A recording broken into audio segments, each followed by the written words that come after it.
দাদু, তাহলে আমি আসি, আমার জন্য দোয়া করবেন। ঠিক আছে দাদু ভাই, সাবধানে যেও। জি। আল্লাহ ভরসা। আসসালামু আলাইকুম। নাবিল, তুমি এসব ব্যাগ ট্যাগ নিয়ে কোথায় যাচ্ছ? আর তাছাড়া তুমি হুজুরদের মতন পোশাক আশাক পরেছো কেন? বাবা, আমি আমার এলাকার কিছু মুসল্লিদের সাথে দাওয়াতি সফরে তাবলিগে যাচ্ছি। কি? তুমি তাবলিগে যাচ্ছ মানে? তুমি কার অনুমতি নিয়ে এমন সিদ্ধান্ত নিলে? আমি তো দাদুকে বলেছি। দাদুকে বলেছো মানে? আমি তোমার বাবা, তুমি আমাকে জানানোর প্রয়োজন মনে করনি? তোমার কি এখন এইসব করার সময়? সামনে তোমার অ্যাডমিশন পরীক্ষা, সেদিকে কোনো খেয়াল আছে? এভাবে চললে জীবনে কিচ্ছু করতে পারবে না। দেখো বাবা, এই দুনিয়ায় সব থেকে বড় অর্জন হলো আল্লাহর সন্তুষ্টি। আমি আল্লাহর পথে থেকে অল্পতেই সন্তুষ্ট থাকতে চাই। নাবিল, একটা কথা পরিষ্কার করে শুনে রাখো, অভাব যখন তোমার দরজা এসে কড়া নাড়বে, তখন তোমার এই হাদিসের নীতি কথা জানা দিয়ে পালাবে। দাদু, তাহলে আমি আসি, আমার জন্য সবাই অপেক্ষা করছে। পকেটে টাকা না ফি থাকলে আমানিল্লাহ। রাত তেল এমনি কমে যাবে। এই তোমার আশকারা পেয়ে আমার ছেলেটা দিন দিন জঙ্গিদের মতো আচরণ করছে। তুমি তো জীবনে কিছুই করতে পারোনি।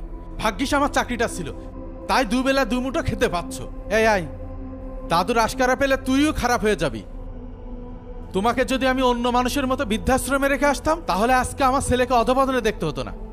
ঠিক এই জন্যই তোর ছেলেকে আমি আল্লাহর পথে চলার পরামর্শ দিয়েছি, যাতে তোকেও বাবা হয়ে ছেলের মুখে আমার মতো বৃদ্ধাশ্রমের হুমকি না শুনতে হয়।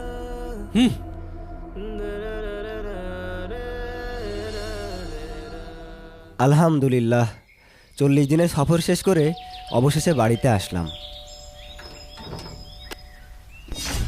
এ কি, তুমি এখানে?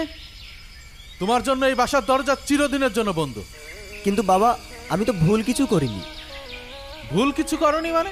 একটু আশেপাশে তাকিয়ে দেখো, তোমার বয়সী ছেলেরা কত কিছু করছে, কত দূর এগিয়ে যাচ্ছে। আর তুমি? তোমার কাছে হয়তো মনে হচ্ছে তারা কত এগিয়ে যাচ্ছে, তারা আগাচ্ছে ঠিকই, কিন্তু তারা আগাচ্ছে জাহান্নামের দিকে। চুপ বেয়াদব,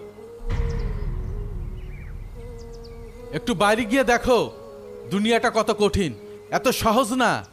বাবা, হয়তো বা একটু অভাব হবে, টাকা পয়সা কম হবে, অন্যের 10 তলা ফ্ল্যাট হবে, আমার হবে না, কিন্তু এই মুসাফিরের জীবন তো কেটেই যাবে, তাই না?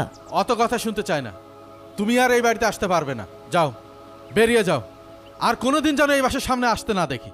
ঠিক আছে বাবা, আমি চলে যাচ্ছি, কিন্তু আমার দাদুর একটু খেয়াল রেখো, আমার দাদুর একটু যত্ন নিও, কারণ আমি চাই না আমার বাবা হয়ে তুমি জাহান্নামের আগুনে পড়ো।